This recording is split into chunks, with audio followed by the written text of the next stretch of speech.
ayca bonjour chers amis fidèles téléspectateurs de Sunugal 24 nuyuwaat nañ leen bu baax a baax topp gi ngeen ñuy topp waaye rawatina ànd bi ngeen ànd ak ñun suñu plateforme bi yanj bi nga xamante ne nag moom mooy Sunugal 24 ñëwati nañ nag ci plateau bi nga xamante ne nag moom lañ dëppee sama talent le meilleur l'émission du web waaye nag ñu koy defee ci plateau bi nga xamante ne nag c'est le meilleur plateau tubaarkàlla saa su ne comme ni ñu koy daal di waxee rek nee nañ nag ñu ngi ci télé bi nga xamante ni bu tegee ay caméra am te lépp daal di fay seen i caméra waaye mooy télé bi nga xamante ni tubaarkàlla masàllaa bu tegee ay micro am te lépp daal di fay seen i micro émission bi nga xamante ne nag sénégalais yi ñoo ko bëgg muy sama talent waaye nag ñu ci dalal ay ndaanaan képp koo xamante ne am nga talent ci li ngay def rek dinañ la daal di dalal suñu plateforme bu fas yéene waxtaan ak yow say jaar-jaar waaye nag émission bi dama ci dund wéet benn yoon ndax ki may àndal mooy tax muy doomu Parcelles ji di DJ Zal maa ngi lay siyaar dégg naa la moo di la jaajëfal bu baax a baax di nuyu ami fidèle téléspectateur de Sunugal 24 amaan mbégte ak contentement bu mag ànd ak yéen ci biir plateau bu yanj bi ñu gën ko xam ci sama talent di la béggewaat bu baax a baax ayca mi ngi noonu kontaan continuer mel maîtrise yàgg na zone pause nga laal de waaw gis nga gis nga te daal la nga ful zone laal des fois mënut a ñàkk foofu ngay xam nga laal rouge des fois nga laal zone xaw daan di dund effet bi tuuti ayca mi ngi noonu kooku ñu gën ko xam ci DJ Zal muy sama chroniqueur bi waaye nag dañuy ñëw si nag ki nga xamante ne tubaarkàlla sénégalais yëpp ko ràññi koo xamante ne ku sénégalais yi xam la ku sénégalais yi commencé bàyyi xel la rawatina nag diwaanu France tubaarkàlla ci TikTok bi mu ci def yu am solo di rendre gars yi reetaan tubaarkàlla di fiixal xol yi gars yi nag gën ko xam ci Ousmane mais Jeune Mar nag la ko gën a gars yi gën a xam ci Jeune Mar ci lii Jeune Mar ci lii maa ngi lay siyaar bon salaamaaleykum maa ngi nuyu ñëpp d'abord ku nekk sa tur ak sa sant di nuyu ñi seetaan di nuyu ñi nga xam ne ñoo fi nekk waa régie ñu nekk ci caméra bi ñu nekk ci entrée bi accueil bi ñëpp voilà di leen jaajëfal di leen wax ne que voilà émission Sunugal waaye 24 dina yëngu daal dinañ def lu extraordinaire dañu seetaan ci kanam tuuti man xaw ma mën nga wax normal man ban pourvoi bi noonu la début bi da ngay masaani nuyu après foofu ma rokkos leen ko waaw mën na ñaax mu saf foog ñu timbax ñu ko bu baax kay moo pare leen rek waaw rek fii dafay plateau boo xamante ne ku ñu ko timbax ñu rembax la ko waaw kon baax na animateur Sénégal nga jàkkaarool muy DJ Zal ak DJ boobu fu ayca di ko jaajëfal bu baax a baax ñu gën ko xam ci Jeune Mar doon ki nga xam ni nee naa la dafa ñëw indi concept boppam doon ki nga xam ni ci ay moowam ci ay waxinam la ci gars yëpp di daajee ko gars yëpp di ko jëlaat di ko posté macha allah doon ki nga xam ni fi mu toll nii il est connu partout à travers le monde ñu gën ko xam ci Jeune Mar ci lii kenn xamul li lan la yaram yaa ngi daw mu tëkkal àdduna lëmbee dëkk bi dinañ ci gën a waxtaan moom ba muy rek bàyyi ñëpp di ko challenge waaw ñëpp léegi koo laa sama le Jeune Mar vraiment mu doon koo xamante ni ku àdduna commencé ràññee dëgg la mu nekk ci koo xamante ni mi ngi bay waaram mais nag bëgg nañu waxtaan ci loolu avant ñuy dugg parce que émission sama talent dafay émission boo xamante ni faaw ñuy laaj léegi-léegi xale bi fa la débuté nangam mais nag amaana Sénégal gi yëpp ràññee nañu la ci plateforme bi muy TikTok muy feneen ak feneen mais Jeune Mar ci lii ñu jékki-jékki rek gis ñoo xamante ni dañuy def ay buzz éphémère buzz éphémère mooy ku ñëw rek daal di delluwaat mais yow en tant que yow nga def buzz ba pare toog ci mais avant loolu ma lay laaj concept fan la jógee ak idée bi fan la jógee waaw concept bi c'est depuis ma naissance mën naa ko wax ne depuis ma naissance parce que bi ma nekkee xale j'ai toujours été comme ça kaf foore fu ma toog ñi duñu doyal fu ma jógee nii rek ñii dañu naan bëgg ma ñëwaat toog donc voilà suñu kër sax événement la woon su ma yeewoon dañ koy pare ñii kaf foore donc TikTok bi nii c'était des images yoo xam ne dama ko doon jël di ko denc di ko garder donc benn jour ma yeewu ma gént yor ñaari trophée les trophées yi ma yor benn bi Coupe d'Afrique la du ma may wax dëgg quoi benn bi Coupe d'Afrique style Coupe d'Afrique la ma jox après maa ngi daw mbooloo bëri topp sama ginnaaw ma naan sama frère man daal dama gént dafa mel ni Sénégal dafa nar a jóg Coupe d'Afrique après man dafa mel ni ci Coupe d'Afrique bi ci laay fëlee ci laay amee tour est-ce que da nga ko génte sama mag bi ne waa si toujours sama mag bi ne ma yow da nga dof da nga bëgg ay affaire gént saa yow géntee rek ne ma léegi ma ne ko abba man daal dama lay wax rek ma ne ko Sénégal daal xam naa ne moom boo ma dina jël Coupe d'Afrique te beneen coupe bi na xaw ma lan la après donc noonu la demee ñu teg ci 3-4 mois boo fekk maa ngi def ay vidéo di ko denc saa yi ma def vidéo dama koy garder 3-4 mois Coupe d'Afrique bi commencé ñi dem Sénégal bi mu commencé am fay mu ne ma yow sa gént bi nii amul kii de amul avancement ma ne ko xaw ma daal mais daal man xam naa ne daal Sénégal mi boo ma dina am ndam ci Coupe d'Afrique bi ñuy def noonu di def noonu ba final jot mu envoyé message man li nga waxoon mi ngi commencé xeeñ ma ne ko nañ dem les jours bi Sénégal gagné Coupe d'Afrique bi si guddi gi laa njëkk lancé sama première Jeune Mar ci lii oh là Jeune Mar ci lii def ko gars yi commencé partagé rek mbooloo bi ñëw noonu naturellement ni ma ko génte woon noonu laa ko gisee ci rêve bi mu continuer ko ba léegi yàlla defal ma ci xéewal defal ma ci jàmm donc man tam may def ay vidéo yoo xamante ne bëgguma def ay vidéo yoo xam ne après ñii ñi dañ ciy jaaraat wala ñii ñi di si def loo xamante ne dafa ñaaw comme ay saaga wala ay dara parce que on est des jeunes on doit véhiculer de bons messages yoo xamante ni ñii ñëw suñu ginnaaw mën a xam ne que yoon bii mooy yoon bu baax. ça veut pas dire que ne boo nekkee ci internet da nga war a saaga wala da nga war a dox yu garaaw pour mën a am buzz. dëgg la buzz mu nga ko amee neneen ci beneen côté bu nekk parce que man li may def ne ay kilifa dañ may woo téléphone. ay député ay sëriñ lu nekk. dañ may woo di ma béggee di ma ñaanal donc ma ne pourquoi pas man li may def nii ma jëm ko maintenir. jëm ci véhiculer ay messages parce que man booy xool samay vidéo c'est des messages. foog nga décortiquer ko. waaw parce que film la pour man am na yenn film yoo xam ne foog nga xool xuus si biir pour xam. man c'est mes vidéos c'est comme ça. foog nga xool bu baax xam li may yeete lan la. pour mën ko jëriñoo pour mën ci am loo xamante da lay dimbali pour ëllëg. waaw c'est ça. ayca mi ngi noonu ñu laajoon la fi benn question. ci diggante bon da nga defoon sax benn vidéo. ne carrément ñëpp la bëgg. xam nga doo nekk fii di def ci réseaux sociaux yi. su dul noonu. ñu gis kenn ci ki nga xam ni tiktokeur la ñu naan ko Adamo. génn moom tamit taf sa photo wax ay waxam. tey jii loolu nan la lay def nga gis image yooyu noonu ak yenn kàddu yooyu noonu nga xam ne dañ koy lancer. kuy kooku. kii saaga. kan mooy saaga motul de moom mooy wax ak jàmm balaa muy ñaanal day saaga de. kooku kan la kooku. Adamo boss des négri. boss des négri kii tas awra yeeg. kii saaga tey traite négri jeex na bu yàgg de wala. négri. négri loolu kooku xaw ma ko de. je connais pas de vraiment. Adamo xamoo. non xaw ma ko de. mais kon tey jii ñan nga gis ñoo xam dañuy saaga ci net ba nga naan du ma saaga ak du ma def yii nii. non ay dégg damay dégg rek mais xaw ma tur yi sax damay dégg ñi di wax ci kii di wax rek. et pourtant Europe ngeen nekk ku ci mel ni ay Choco ku ci mel ni ay Baara ku ci mel ni ay Adamo. non xaw ma leen man moom nit kuy def lu baax daal laa xam kuy def lu bon moom mënu je pense pas ndax mun naa sama xel dina la retenir xaw ma kooku de vraiment. xaw Adamo non je le connais pas. xaw ma ko. mais en tant que influenceur yéen ñi nga xamante ni yéen a nekk côté bi nga xamante ni moom mooy extérieur. di def ay vidéo sénégalais yi di ko tëmbal sénégalais yi di ko bëgg. yéen ñi nga xamante ne influenceur léegi yow nan ngeen di dundee li nga xamante ni comme par exemple influenceurs yi nekk Kaaba. comme ñi mu wax. ak ñi nekk fii. ngeen di def ay vidéo yaa ngi comprendre ba pare ñooñu mel ne dañuy bëgg jaxase sénégalais parce que ñoom dañuy nekk foofu wax li ñuy wax Sénégal. sénégalais jël ko riposte ko lan ngeen gisee loolu. waaw li ma ko gisee mooy que man pour man ñi leen di riposte ñooy def erreur quoi. parce que munoo yow bëgg am buzz comme ni nga ko waxee sànq rek. gis nit saaga na rek ngay man su ma ko dugalee sama site rek mën naa ci am tur. pour man site boo ko ubbee. pour man sa site la yaa ko moom yaa jël sa télé jël say caméraman lépp lu ciy jàll la war nga ko xoolaat. dëgg la parce que fii Sénégal du site yëpp nañuy seetaan. tu vois du site yëpp nañuy seetaan. Sénégal même am na site yoo xam ne foog ñu invité nit koo xam ne dafa réew wala foog ñu invité nit koo xam ne day saaga. pour ñoom après ñu gaawantu posté ko. nit tu peux mun nga veiller ci benn émission def lu neex te doo saaga doo dépassé ñu kontaan ci loolu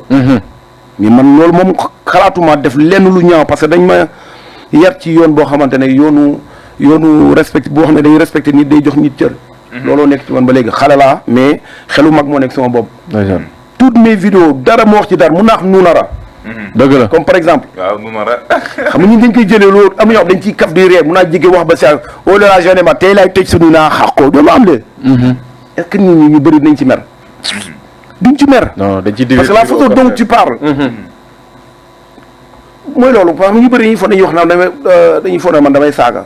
doomu raam la dëgg la waxuma doomu xaram doom raam la waaw mais man ni ma koy wax da ngay foog ne damay wax doomu xaram bi laay génne alors que du noonu mais ñi xam ñu bëri xam nañu que man lii laay wax te dama koy wax naajement gars yi kaf ci bégee ci normal parce que loolu mooy aspect bi loolu mooy fling bi tu vois donc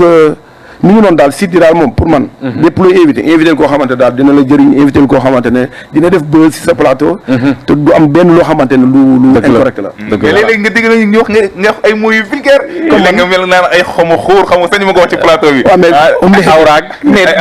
ba ci da ngay xool ba ci awra ba ci norme alxuraan sax dañ ne booy waarate jaaral si digg bi waaw dëgg la boo waree wax affaire bi da nga wax affaire bi waaye ci alxuraan dëgg la ngi noonu la mais loolu la demee rek te ñaawul ñaawul amul problème méttiwul quoi pour man ñaawul des fois nga wax awra te wolofal la wolofal la nit kii ngi awra wolofal la yooyu noonu affaire yu sew sewaan yooyu yëpp ay wolofal la méttiwul pour man c'est pas difficile waaw dëgg la mi ngi noonu di fàttali que nii ñi ngi ànd ak ki nga xam ne moom lañ daan J'en ai marre ci lii macha allah di ko jaajëfal bu baax a baax. ñu gis la benn événement bi fi jàll fële ca Bercy. Youssou Ndour doon ko fi joué. ñu gis tamit nga ciy def lu am solo nekk ci mbedd France yi di ko yëngal. ñu lay def ay interview. tey jii nii bu ñu mënoon wax moment yooyu noonu nan la def ak biir Bercy bi yooyu noonu. waaw moment yooyu dafa garaawoon parce que y a des moments yoo xam ne fii bi ma nekkee fii Sénégal. 2012 sama juum ma xam ne 2010 parce que man maa ngi dem 2015. ok parce que dama bëggoon dem biir si nag lu ne def naa pour tukki dem Europe. dëgg la lu ne. dugg naa dem naa ba port sax dugg ci gaal yi nii mu sonné ma daw génnaat. lu ne def naa ko jàppise des trucs comme ça yooyu. may def lu Youssou Ndour fu mu tëgg ma dem taxaw fecc te du ma fecc kat. clip bu booy xool clip bu Marie ak Cheikh Marie. waaw Youssou Ndour lax ne dafa maa ndoog sama benn gaan bu waroon dem foofu biir si seen kii bi noonu fi ñu doon defee clip bi. léegi Youssou Ndour génne waaw ñu foo ñu benn fecckat ma ne comme fecckat laa. te du ma fecckat. weeru koor la tomb la jour boobu laa fecc ba may càkkaar sama yi def ay genre bul xam nga càkkaar. càkkaar bu baax xam nga bu baax waaye. càkkaar yu mag te du ma fecc kat loolu laa xam ne fecc métti na dama fecc jour boobu ba niin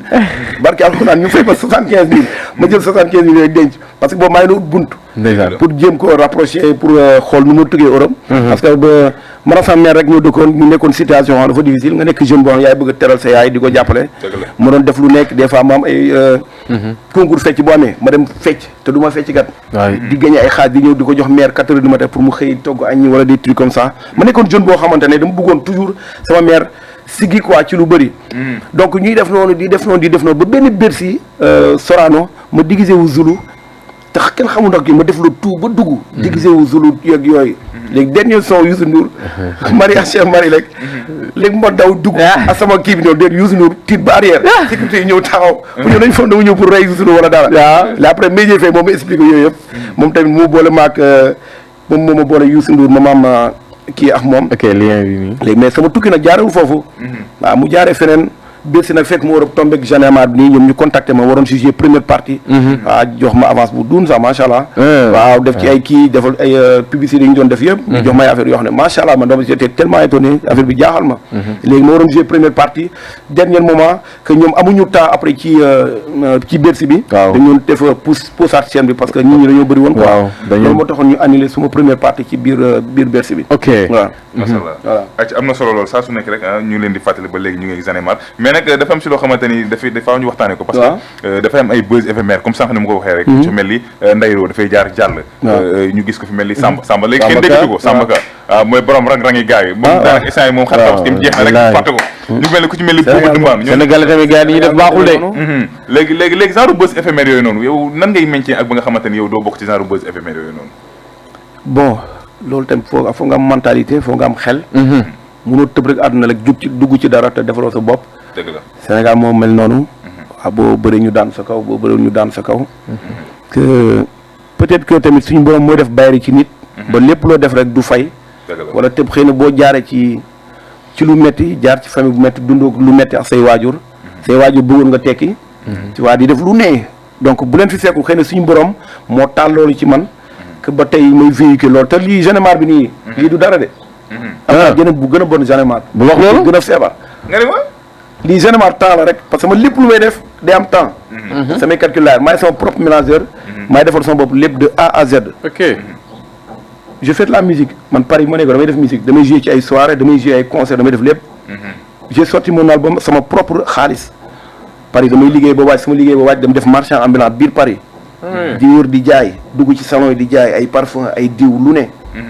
comme ni ma ko doon defee fii rek dama doon jaay glace dama doon jaay crème jaay naa ay géej ay jaay naa lu ne plage boo amee ay concert ma defar sama popcorn maa koy dem jaay ji donc pour wane que ni jeune laa woon mënoon naa def lu ne di sàcc wala may def leneen mais non dama bëggoon tekki ci yoon bu baax déjà donc loolu moo nekk sama lu si man loolooy détermination bi donc loolu moo gën a poussé que ban lépp lu may def dama koy maintenir ba du fay du jóge ci xelu nit ñi gars yi loolu moo leen manqué maintenir sa produit boo koy da nga koy maintenir comme yéen seen fii rek da nga ko maintenir ba ko leen woo mu ñëw amaana boo leen fi doon def leen ko leen foo du fi teg sa tànkam wala li yëpp du fi am kër bu waree bu yu ñu li war a fi ñaanaa bu cing bu naree neex bu baxee day xeeñ fii amaana début bu doon meloon neneen ku fi ñëw du fi toog parce que lu war a dem la man du ma dem n'importe quel télé du ma dem n'importe quel site parce que alxuraan site yu bëri woo nañ ma billaahi wallahi taalaahi man balaa may dem site damay toog xoolaat du ma sëriñ du ma dara mais yàlla may na ma c'est vrai parce que Seydouna Mohamed su ma waroon ñëw su ma amoon rendez-vous ak yow ma waroon ñëw su ma tëddee guddi nañ ma woon loo xamante ne fi nga jëm yéeg lii billaahi wallahi taalaahi dëgg la fu ma dem la xam naa lu tax ma dem fa dëgg la te lépp maa nga defal sama bopp. ndeysaan. su ma bëggee sangatu sax maa nga defal sama bopp su ma bëggee ñaan maa ngay defal sama bopp. macha allah. te je suis jeune. simple. cool naturel lii yëpp accoutrement la. accoutrement c'est quelque chose boo xamante foo dem. nit ñi mën la xool. waaw su ma defoon yaram ne soo ñëwee da ngay tax sa gémmiñ donc lii yëpp accoutrement la li gën a baax ci nit mooy xol. xol bi bu rafetee rek mooy nit. donc tu vois képp koo xamante ne yaa ngi nekk si internet daal man li ma lay wax booy reçu produit conservé ko téye ko. boo ko téye rek di nga am li nga bëgg mais boo ko téyewul nag. waaw taf nga wàcc ci suuf. dëgg la voilà loolu am na solo. ci fu jeunes yi ne fi newoon nga fi xuuslu nga. ci lu ne def nga ko. pour bëgg a tukki. waaw nga dem tukki ba pour l'instant yàlla ngay suturaal. alhamdulilah ngay dem ak a ñëw. ngay gis des fois jeunes yi nga xam ni seen xel yëpp ci fee la ne Europe ba damay dem Europe. ñii ba bëgg di jaar ci gaal yi. tey jii nii boo amoon benn message boo leen di véhiculer. ñu dem wala ñu toog. loolu leen wax ku bëgg a dem demal ku mën dem demal li ma gis Sénégal fii moom ku mën mais pas gaal bi moom def naa day metti moom gaal bi moom du ma ko conseillé mais képp ku mën dem ci yoon bu leer demal quoi parce que des na quoi des na lu bëri de Sénégal daa métti de waaw des na lu bëri moom vraiment wax dëgg yàlla moom fi wàcce moom pour ma doon foog Cameroun sax laa wàcc ndax poussière pour ma doon foog Cameroun la ma avion bi wàccee ma ne noonu mu demee nii gars yi da ngay gis doxuñ da dañuy raam de non des na lu bëri xanaa moom Sénégal bi laay nit ñi coow naan ay non nañu voté kii nañu voté mais boo jëloon Macky Sall jël Abdoulaye Wade déclarer Senghor ay Karim ak ñooñu jël Sonko bàjjenu Sonko boole leen mënuñu defar Sénégal parce que xam lu tax jikko yi ñun suñu jikko tant que baaxul Sénégal du mënul baax bi may ñëw fii nii ci parcelle bi nii yaa ngi gis nit ñi toog noonu di jaay légumes ci côté même pas soriwul sax tali bi c'est pas normal c'est pas normal foog jikko yu rafet dëgg la ku nekk da ngay ut pour dimbali sa famille waaw naa ñu ma kenn nag quoi mais pour réew mën a baax donc foog ñu defar jikko yi suñu jikko bu baaxee mooy tax réew mën a baax mais bu jikko yi baaxul boo fi andi woon Macron mënul defar Sénégal dëgg la waaw foog jikko yi baax gars yi daal conseil woo leen pour ñu jaar ci gaal yeeg yooyu non pas gaal bi mais ku mën dem demal boo bëggee jël yoonu suuf demal mais pas gaal mais ku mën génn Sénégal génnal nga dem libaas si yoon boobu la ne non libaas ndaw see ndeysaan moom gaal yi la jëloon mais yàlla daf ko indiwaat na ko ci jàmm loolu tam moo ko Ibadou dafa jommee du daa dama ko waxal ngir yàlla dama ko sene maaral moom gaal bi mooy tu leen xale jigéen ñi jël gaal bi wóorul da ngay guus affaire bi day tooy te bu tooy day yàqu loolu lañ bu leen jël gaal bi gaal pour góor la góor ñi ñëw di jël gaal di fay loolu laa leen conseillé nag baax na loolu ngay conseillé gars yi gaal bi daal moom kuy jël daal moom gaay da nga jël say matuwaay yu baax def say sarax man benn yoon laa si dugg ca port laa demoon bato bi dafa sore na ma daw génn voilà waxuma la gaal bi jël nii jël ndox bi nag voilà ayca bu ngi noonu Zane wax ci lii mais ñu gis ni en tant que koo xamante ni comédien di influenceur di bëgg li nga xamante ne non je suis pas comédien waaw parce que foofu laa bëgg a ñëw waaw je suis pas comédien parce que foofu laa bëgg a ñëw parce que bu ma déggee ci say biir wax da nga mel ni da ngay wooy parce que seetaan naa sa benn vidéo nga nekk ci genre soirée jël micro xam nga est-ce que Zane Mar tamit dafa yëngu ci leneen loo xamante ne bokkul ci Zane Mar bi lii nii rek non Zane Mar bi ay passe temps la xam nga nit ku nekk même boo liggéey ba wàcc di nga am sa kër 2 heures temps boo xam ne doo def dara di nga ko nelaw di nga nettoyer sa kër di nga ranger sa kër donc man su ma liggéey ba wàcc guddi gi damay bind samay texte guddi gi ma dem studio dugal samay texte def samay parole de enregistré après ñibbiwaat sama gàlle mais heure bi nga xam ne moom laa wàcc le temps may topp dem studio am naa 2 heures de temps yoo xam ne defuma dara man maay toggal sama bopp damay togg une semaine def ci congélateur bi donc moment yooyu nag laay jël sama téléphone vidéo def lu ma neex dugal parce que ay heure perdue la jamono bi ñu toll nii bul bàyyi benn seconde sax mu rëcc la dëgg la parce que pour man seconde boo bàyyi rek xaalis la dëgg la bu fekkee yaa ngi am nga bëgg-bëgg bu fekkee am nga bëgg surtout préciser bu fekkee am nga bëgg-bëgg bul bàyyi benn seconde romb la parce que temps bu la romb rek après mënoo ko rattraper waat impossible yow xam nga mënoo wax yow li nga doon wax démb mënoo ma ko réparer de A à Z donc c'est des temps yoo xam ne c'est temps perdu yooyu il faut toujours essayer di ko utiliser boo ko utiliser wul rek ça sert à rien du tout donc man c'est des heures perdues yooyu ma jël ko def ko TikTok di ko dugal TikTok di ma général di ma fay donc fay boobu mu lay fay dama ko jël bloqué du ma ko laal mën na ma jëriñ ëllëg donc c'est ça man noonu laay conseil ñi rek lépp looy def daal moom na doon heure boo xamante da lay jëriñ waaw gars yi dañ cee concentré bu mu ëpp de fii gars yi la plupart 50% bi yëpp kenn amu ci métier dañuy xëy suba ba ngoon son bu dul son wu dëmm ñu teg ko di ko TikTok amuñu xëy amuñu gont ñooñu lan nga leen di wax ñëwtu liggéey man moom jaay naa ataaya jaay naa fëgg jaay naa glace lu ne jaay naa ko ndox sax jaay naa ko ndox yenn di dem jaay maa la wax loolu yenn di dem jaay ndox te dama daan dem jàngi école su ma yeewoo fajar du ma ndékki su ma demee wàcc ay midi nga dem pause parce que 15 17 heures nañu daan wàcc su ma wàccee midi su ma ñëwee ba ci buntu kër damay yot di yéen du xool ndax togg nañ wala togguñu xam nga sama mère des fois da daan camoufler noonu teg cin bi noonu lonk noonu rek pour waa koñ bu rombee foo ne togg na noonu laa duggee ci kër bi ceene noonu kuul ba heure jàngiwaat jot 15 heures ma jugaat noonu dem jàngi guddi gi boo ñëwee doo reer cere ngay jënd 100 francs la jox nga jëndi cere jëngal def ndox ut tuug suukar ñaan kër gi ñu dendoo suukar def jaxase dóor tëdd nelaw xam nga loolu ci jom la bokk nga garde ko nga di ko pour man loolu daf ma jox force loolu moo tax mënuma dérailler mënuma def dara musuma naan sàngar musuma sàcc musuma def dara macha allah ci loolu lañ ma yaree bokk loolu moo tax man dara mënul fëkk sama bët ba yoroon milliard mënul fëkk sama bët parce que alxuraan boo ma ne woon xanaa mënoo mel ni diw du ma ko def parce que diw boobu noonu nga naan mënoo mel ni diw xamoo diw nan la def ba am xaalis xamoo ndax day sàcc xamoo ndax góor jigéen la xamoo ndax day def dara nañu éviter di wax suñu doom yi mënoo mel ni diw dëgg la yal nañu ci yàlla musal doom boo ko waxee loolu bu génnee rek mun na dem def leneen pour automatiquement am xaalis te jamono bi ñu toll léegi xale yi dañu ñëw andi xaalis ci kër gi jox seen yaay duñu laaj foo leen ko jëlee te bu njëkk ba da nga naan di xaalis sa yaay ne la foo jëlee xaalis xam foo nga ko jëlee jeex ba gis ko mu ko la ko jox mais loolu amatul parce que ñi dañuy jur rek bàyyi noonu jur rek bàyyi noonu moo waral mais gars yi léegi vulgarité bi daa bëri ci TikTok bi de dafa gis ñoo xam ne presque tout nu ci TikTok bi waaw mais ñoom la rek jaay yu xaw ma yooyu te en tant que tiktoker billaay ñoom la rek man moom du ma ko def xalaatuma ko parce que image day resté lu xas bu dugg biir internet pour mu deñ c'est tout un problème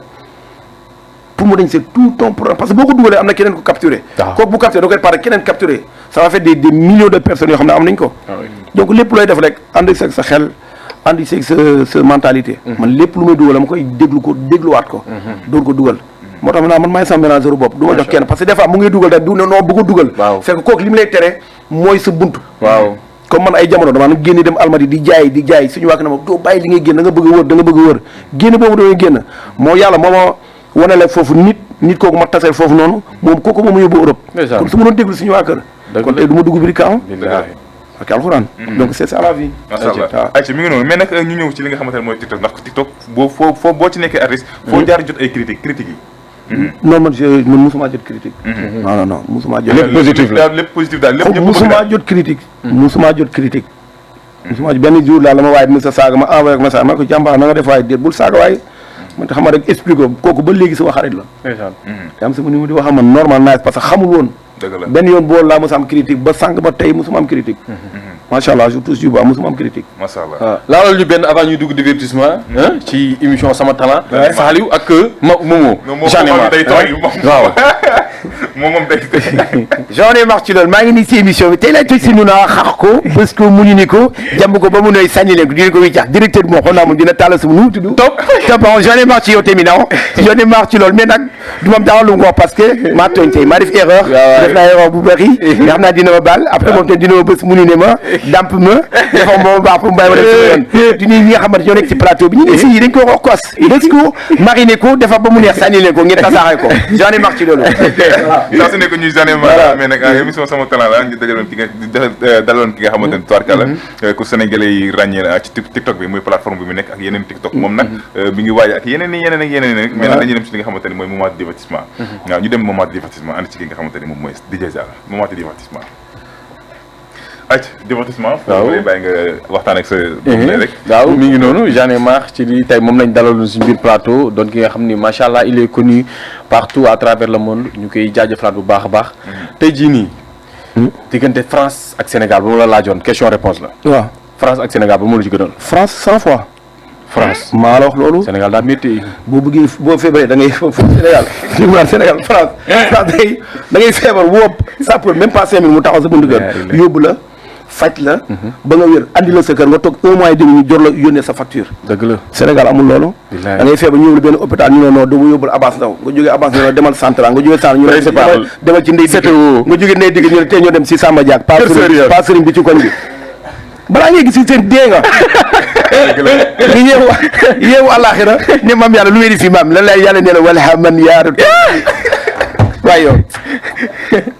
France 1000 fois mu ma gënal. ay jëf yi ñu doon Youssou Ndour ak Wally Seck. c'est le Sénégal. sa chanteur préféré kan nga ciy gën a cons. c'est le Sénégal. Sénégal moo ma ñor. waaw c'est le Sénégal. waaw en couple wala célibataire. man nii. loolu noonu affaire bi. affaire boobu. boobu kenn xamu ko. waaw kon duñ ko jàpp foofu rek affaire bi waaw. ñoom xaw ma de je suis pas infidèle mais affaire bi rek. tey jii bu ma la tegoon 1 million yi ci table bi la nga ci njëkk a xalaat. 1 million. waaw lu mu ci xalaat ubbi si benn magasin wut kenn ku ma fa teg muy liggéey. ok waaw jël ko mu jur xaalis bi jur. waaw. ku nekk si àddunaam am na koo xam ne peut-être jege na la. waaw xam ne jóge na fi. tey jii buñ la doon laaj. kan nga bëggoon ñu indaatal la ko teg. indiwaat sama yaay xanaa sama wet kooku mooy première personne. moom laay bëgg ñaandil ma ko. ba muy dese ñaata at nga am. sama yaay dese na 2015 la des dafa décédé 2 3 4 mois ma dem Paris. waaw 2015. waaw 2015 la décédé. sama at moom du ma ko wax moom. balaa ñu may xaax fa foofu wóorul. dëgg la ban moment nga dund loo xam ne peut-être marqué na la trop. ak sa mère. bëri na laay moment yu bëri sax parce que yi ma doon def yëpp fecc yi ma daan fecc nii. moom moo may jox paa yi ma war a fecc moom naa ma feccal nii tourner nii defal lii solal lii déguisé wul lii. donc c'était une personne boo xam ne extraordinaire personne exceptionnelle boo xamante pour andiwaat ko pour man doonoon na lu mu doon bu ma wax ne joxal dara say bët ma andiwaat ko dama koy def. parce que daf ma nekkoon côté papa nekkoon côté yaay moom rek laa nekkaloon. dëgg la donc moom laa nekkaloon de A à Z. moo doon sama papa moo doon sama yaay mu defal ma lu bëri donc voilà mu bëggoon ma tukki sëriñ bu mu xam ne kii li mu dem def ay ñaan donc bu demee ba dem tey suñu borom dooru ubbi xéwal yi donc pour man xëy na daf ma doon préparé. lan la manqué ci xéwal yi fi mu doon li nga xam ni borom ubbi na. lu fi. lan la fi carrément tey jii nii am bébé bi nga xam ne defoon nga ko bëggoon nga ko defal mu dem ci ginnaawam. xéwal yi loolu day métti loolu da ngay gis nit am xéwal nii nga bëgg a teral say ay néew fi xam nga dafay métti. moo tax man saa yi ma jógee Europe su ma ñëwee directement moom su ma fekkee sax 7 heures du matin laa egsi sax damay teg sama bagage directement même cimetière yi. parce que man su ma demee ba ci cimetière yi ziaroor rek pour man day gën a ubbi samay buntu yëpp. voilà man loolu daf may touché quoi à tout moment. saa yi ma ñëw ma bàyyi ñëkk a seet si directement ba léegi chaque guddi dama koy gént. chaque guddi dama koy gént daf may wax ay affaire dafa lii billahi wallahi taala chaque jour daf may ñëw ay rêve. donc pour man bàyyeeguma ba léegi pour man mi ngi sama côté pour man c'est newul sax fi ma toog nii. waaw parce que loolu fu ma mënti dem daf may topp. su ma mosaan génn ni tant que ñibbisiwuma du nelaw su ma ñëwee bunt bi du ma fëgg su ma defee raay def ni teg bunt bi toog bu ndaw. billaay wallaay day jóg ubbil ma bunt bi ma jóg jox ko li ma koy jox dem tëdd nelaw. noonu laa daan def chaque soir dama daan génn pour am lu ma ko jox. macha allah waaw. ayca mi ngi noonu. moom sama question bu mujj. waaw tey jii nii judd nga. dund waajur bu góor. nga dem ba ci digg bi sa waajur bu jigéen génn àdduna. waaw am na ñu bëri ñoo xam ne ñu ngi koy dund ñoo xam ne peut-être suñ ñàkkee seen ñaari waajur yi rek. désespéré wu nañu. waaw tey jii nii ban message ngay lancé ñi nga xam ne peut-être ay moomin lañ presque mën nañ ko. waaw mais man sama yaay bi mu demee rek dama foog na ma ne man c'est fini mënatuma am dara lu baax. mais après dama toogaat na ma ne il faut que ma xaar sama tàngatuwee parce que li ma bëggoon moom foo ma eggali ko looloo tax que bëgguma dérailler bëgguma def dara loo xamante ne da koy metti fa mu nekk damay bëgg toujours di gën di évoluer parce que am naa sama mag bu góor sama mag bu jëm ñoom ñoo fi nekk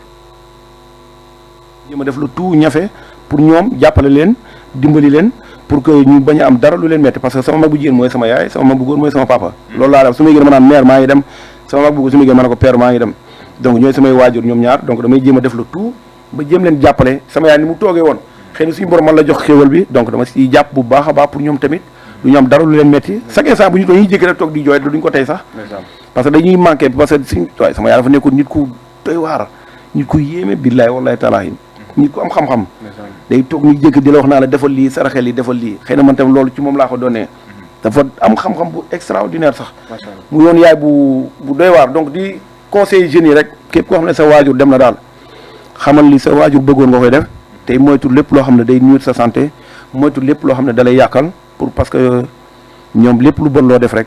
fu nga nekk dañ koy sentir donc di leen ñaanal saa su ne di fu fekkee armeel nañ nekk fii jege na leen di leen fa dem di leen ziyaare te sa ziyaare yooyu mooy sa gàllaaj ñoom te boo leen ñaanal dañ lay ñaanal pour nga gën fi yàgg di massawu ñi nga xamante ne tamit seen papa neew fi seen yaay neew man aw ma papa aw ma yaay donc voilà damay massawu man sama bopp en premier di wax ñëpp que ni nañu gëm seen bopp te ku gëm sa bopp rek li nga bëgg di nga ko am nga defoon benn vidéo ci ginnaaw ci jamono ci ginnaaw nga publier ko sa TikTok ñu gisoon la nga def benn vidéo daal ci jooy nii am na si loo xamante ni comme par exemple ku nekk dafay dañ leen di bëggal nii ngeen di gis waaw nga jékki-jékki xam nga di ci tuur ay xéwal quoi parce que dafa am lu la manqué woon waaw vidéo bu lan la woon mooy loolu man damay def ay TikTok mais je suis pas une personne pour man dama am góom bu mag sama xol léegi góom boobu noonu ñu bëri mënuñu ko gis parce que toujours sama kanam damay wane li nga xamante ne mooy kanam bu heureux kanam bu xamante ne boo ko xoolee da nga naan kii il est mooy loolu dara méttiwu ko mooy tax ma naan la sama yaay gaañoo mais boo dee ma naan aw ma papa aw ma yaay c'est des trucs yoo xamante ne xam nga j'aime pas le di ko expliquer fii parce que sama papa benn yoon laa xam mos a gis benn yoon xuma ñaari yoon donc mu nekk loo xam te mi ngi dund ba léegi donc voilà mu nekk yoo xamante bugguma sax di ci revenir si bugguma di ci revenir parce que c'est des trucs yoo xamante ne bon voilà xëy na moom la concerné mais man moom toujours li may ñaan yàlla toujours yàlla may ma xéwal bu ne gaañ il sera la première personne boo xamante ne moom laay teral waaw man noonu laa mel du ma jàpp quoi sama nit boo ma defee lu métti ni may fayoo mooy teral la donc voilà loolu waaw métti na mais bon sant yàlla rek alhamdulilah sant yàlla bu baax sant yàlla ayca mi ngi noonu saa su nekk loolu moom la ñuy dippee moment de divertissement pour question réponse lay doon ñu ànd ci woon ki nga xamante ne moom mooy Fouguéry tubaarkàlla lan nag daanaka yegg si nañ ci cappaandaw émission bi lan mooy doon projet yi ak lan nga waajal li nga xamante ne moom mooy say fansek yooyu waaw projet yi bëri na war a def 2 tournages clips ci sama album bi Gone bi daaw bi ma ñëwee tourné naa fi 2 clips sama yoon ak Thione Ballago Seck ma def hommage léegi dama ñëwaat bu defaat tournage clip Jeanne Marty lii benn son boo xam ne Jeanne Marty la tudd donc ak son Gone yi ñoom laa war a clip semaine bi ñu dugg si côté le 13 le 12 août noonu incha allah ak benn soirée boo xam ne moom la ñu organisé maam ci ànd ceeg partenariat ak ñi organisé TikTok Awards Sénégal incha allah ñoom Pierre ñoom ñëpp donc ñi ngi ci projet yu bëri yoo xamante ne que voilà maa ngi koy dox suñu borom mi ngi bu bunt yi sponsor yaa ngi ñëw macha allah yoo xamante ne toog dañu war a yow yaay diw léeg lii ñëwoon nga ñëw signé yooyu yëpp vidéo yëpp nañu ko gis après samay TikTok sama kii réseaux sociaux yi mu koy dugal incha allah donc voilà loolu métti na daal man kese la mais métti na pour l'instant waaw métti na daal pour l'instant gisuma ku ma jàppale mais bon maa ngi ciy génn macha allah waaw maa ngi ciy génn lan ngay tàggatoo ak téléspectateurs bon téléspectateurs yi bon maa leen di jaajëfal bu baax yéen ñëpp di leen jaajëfal di leen wax jërëjëf di leen wax merci di leen wax ni que Sénégal nañ nekk ku munti góorgóorlu bu kenn toog boo yeewoo bu toog génnal nga dem yaa xam da ngay def say affaire di jaayantu def ko yaa xam da nga bëgg wut liggéey def ko parce que dañuy toll moment boo xamante day gën di métti je suis un Sénégalais nag je suis fier d'être Sénégalais mais Sénégal pour man dafay gën a métti donc képp koo xam ne yaa ngi fi rek xaral sa tànk tubéy ñafe soo mënee génn demal génn uti dëgg la voilà soo mënee génn demal génn uti bu fekkee da nga bëgg a toog fii nag nga investiral nga boole ci fulla moytu nuunara yi moytu affaire bi parce que ndax nuunara yi day delloo gars yi ginnaaw de saa daa topp nuunara yi de wóorul man sama nuunara dama ko bàyyi France laa ko bàyyi moo gën de sama nuunara andiwaale ma dama ko limes lem ko scotch ko bàyyi ko sama congélateur pour mu congelé ko congélé ba mu dem wóorul da ngay iri bës la après nga yàqu waaw buuru dañuy biiral loolu lay bañ ku ma biiral lay bañ bàyyi la ma daan ma kuul jël sama noonu la bàyyi naa ko France li may toog ni dara newul ci mel su may saw damay ngang la sax bàyyi mu sedd wóorul dara non mais wóorul li ma gis dafa bëri dafa bëri li gis naa ko affaire bi ni liy jég envoyé la affaire bi ma xool moo affaire sama yaram daw ko c'est trop tard ma daal c'est trop tard nañu bàyyi yooyu bàyyi leen affaire yi may envoyé ngir yàlla bàyyi leen affaire yi may envoyé térin ko mais xanaa xale yi jigéen la térin koy wat ba mu affaire ñu dee lay gis dimbali leen ma ngir yàlla bu leen ma dama nekk ci yoon sax leen ma ngir yàlla wut affaire bi rafet na mais dimbali leen ma bu leen ma ko envoyé ti yow yu bëri nañ ma envoyé ay 2XL 3XL ay taille yu nekk mais maa bañ bañal ba laaj ci dimbali leen ma maa bañoo voilà foofu laa yam di ko jaajëfal lu baax amaan mbégte ak kontaan ba bu mag ànd ak moom ci biir plateau bi de son vrai nom Ousmane ñu gën koo xam ci Jeanne Marty li di ko ñaanal bu baax a baax carrière yu jàmm li nga xam moom nga ci mbëbët yàlla na ko borom bi mottali di ko béggee bu baax a baax di jaajëfal ki nga xam ne tey moo newoon ci régie bi Mimi Touré ndeysaan di ko béggee bu baax a baax tey moo féete ci wàllu régie bi Dóor waar di jaajëfal le grand caméraman ñu gën ko xam ci libaas moomu di la béggee kontaan continuer même maîtriser wéy leen nag di topp suñu plateforme bi nga xamante ne moom mooy Sunugal 24 mu ngi noonu saa su ne comme ni ñu koy daal di waxee rek émission la boo xamante ne moom la ñu dëppee sama talent képp koo xamante am nga talent rek dinañ la daal di dalal fas yéene waxtaane nag yow say jaaja tubaarkàlla dégg ngeen sama waay li mu wax am solo yi ñu koy kontaane bu baax ci dérangement bi xaw na tardé nag mais nag téléspectateurs yi ñoo leen di jéegul rek saa su ne nii lay daal di demee nag waaye nag di jaajëfal ñi nga xamante ne ñoo nekkoon si xarala gi ki nga xamante ne moom mooy Biggi libaas borom ñetti caméra yi tubaarkàlla di pivot de gauche di pivot de droite di pivot de digg bi waaye tamit di jaajëfal ki nga xamante ne moom mooy Dóor waar moom moo nekk ci régie bi Fallou borom boola di jaajëfal sama waa ji tubaarkàlla borom cabinet bi di jaajëfal téléspectateurs yi nag saa su nekk nag ñu leen di jox nag dig daje ba beneen ni incha allah fii émission sama talent jaa ngeen jëf